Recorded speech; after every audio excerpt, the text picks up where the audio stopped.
Good morning students. आज का हमारा टॉपिक है सर्वनाम। सर्वनाम किसे कहते हैं, इसके कितने भेद हैं, वर्णन कीजिए। संज्ञा के स्थान पर प्रयुक्त होने वाले शब्द सर्वनाम कहलाते हैं, जैसे यह, वह, तू, तुम, मैं, हम, आप आदि। अर्थात दूसरी डेफिनेशन है, संज्ञा की पुनरुक्ति को दूर करने के लिए, पुनरुक्ति वाला दोहराई, संज्ञा की पुनरुक्ति को दूर करने के लिए जिन शब्दों का प्रयोग किया जाता है वे सर्वनाम कहलाते हैं। अगला भी हम एक और अर्थ बताते हैं, सर्वनाम। सर्व का अर्थ होता है सब और नाम का अर्थ होता है नाम। सबके नाम के लिए जो शब्द प्रयोग किए जाते हैं उन्हें हम सर्वनाम कहते हैं। अब सर्वनाम के कितने भेद हैं? 6 भेद हैं। नंबर 1, पुरुषवाचक सर्वनाम। जिन सर्वनाम शब्दों का प्रयोग कहने वाले, सुनने वाले या जिसके बारे में कहा जाए के लिए किया जाए उन्हें पुरुषवाचक सर्वनाम कहते हैं। पुरुषवाचक में 3 है, उत्तम पुरुष वाला मैं या हम, मध्यम पुरुष सुनने वाला तू और तुम, और अन्य पुरुष जिसके बारे में वार्तालाप होती है वो होता है वह या वे।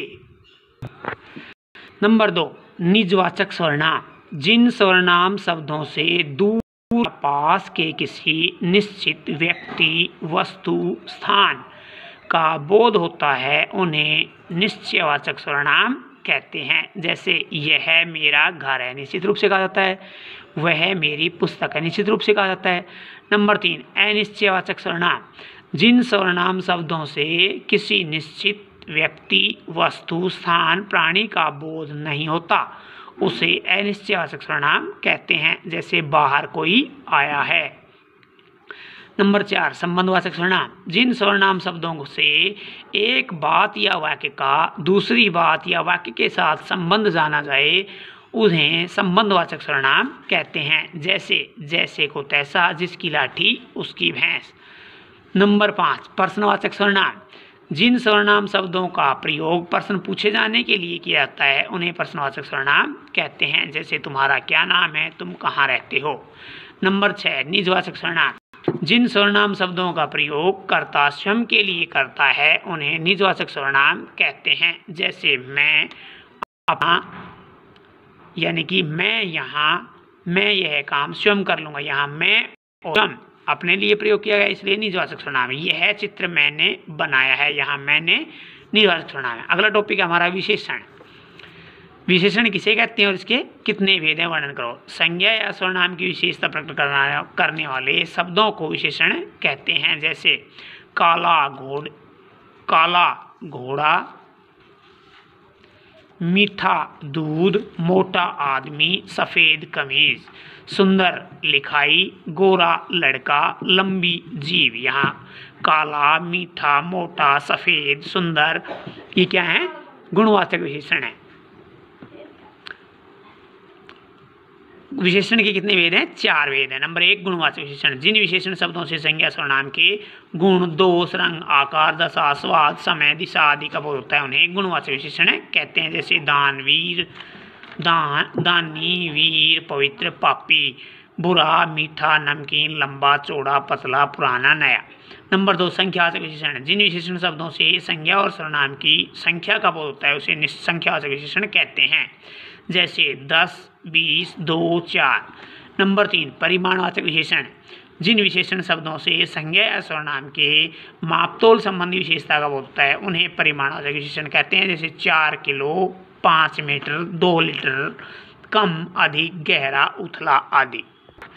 नंबर 4, सर्वनामिक या संकेतवाचक विशेषण। जिन विशेषण शब्दों से किसी की ओर संकेत किया जाए या जो सर्वनाम शब्द संज्ञा से पहले आकर विशेषण का काम करे उसे सर्वनामिक विशेषण कहते हैं। जैसे यह बालक चंचल है, कौन लोग आए हैं। यहाँ कौन और यह, जो लड़का बैठा है, उस पुस्तक को मैंने पढ़ लिया।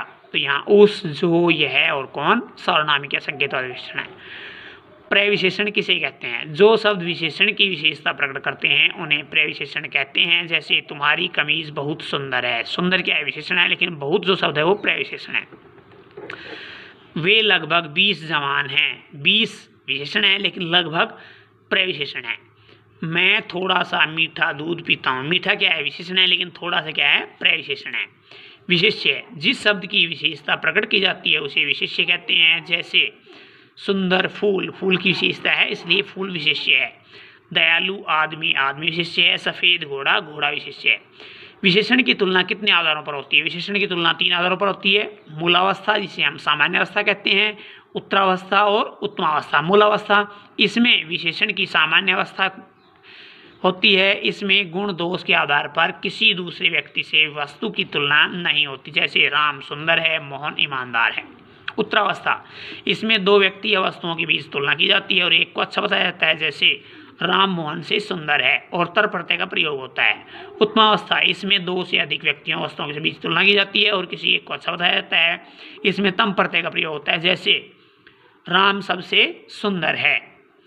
मूलावस्था में जैसे सुंदर, उत्तरावस्था में हो जाएगा सुंदरतर और उत्तमावस्था में सुंदरतम। यानी सुंदर यानी सामान्य है, सुंदरतर यानी 2 में से एक है और सुंदरतम यानी सबसे श्रेष्ठ है। थैंक